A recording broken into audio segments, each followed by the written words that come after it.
நல்ல வெயில், நல்ல வெயில். ஆனால் கொஞ்சம் மிதமான வெயில்.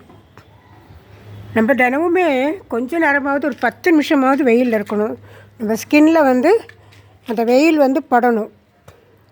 கொஞ்சமாவது பட்டால் தான் அந்த வைட்டமின் டிங்கிறது நம்ம உடம்புல இறங்கி, அந்த வைட்டமின் டி இருந்தால் தான் நம்ம ஏதாவது கால்சியம் சம்மந்தப்பட்ட சாப்பாடெல்லாம் சாப்பிட்டாலோ என்னமோ அந்த கால்சியம் போன்ஸுக்குள்ளே, எலும்புகளுக்குள்ளே ஒர்க் ஆகிறதுக்கு இந்த வைட்டமின் டி ரொம்ப அவசியம்.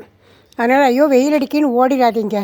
ஆனால் அதுக்கு என்ன பண்ணணுன்னா, தலையில் அப்படி சொல்லுன்னு அடிக்கக்கூடாது, ஒரே இடத்துல நிற்கவும் கூடாது.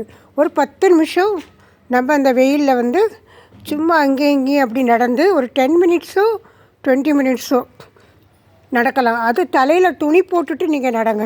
தலையில் மட்டும், உச்சி தலையில் மட்டும் சுள்ளுன்னு படாமல், ஏன்னா சிலருக்கு உடனே மயக்கம் வந்துடும். ஆனால் 10 நிமிஷம் கட்டாயமாக வெயிலில் நின்றுட்டு நீங்கள் வந்துடலாம்.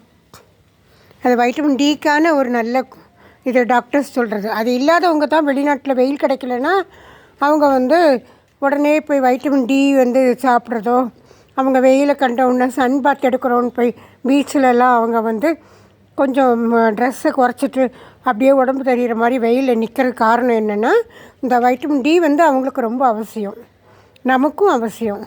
ஆனால் கொஞ்சமாக நமக்கு போதும். ஏன்னா நம்ம ஊரில் சும்மாவே நல்ல வெயில் அடிக்குது. அதனால் வெயிலுங்கிறதும் நமக்கு அவசியம்னு நினச்சிக்கோங்க. என்ன ஃப்ரெண்ட்ஸ், சரியா? இந்த டிப்ஸ் பிடிச்சதுன்னா, டிப்ஸ் இல்லை, இது ஒரு நல்ல விஷயம்.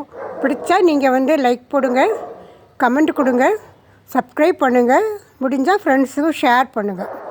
தேங்க்யூ.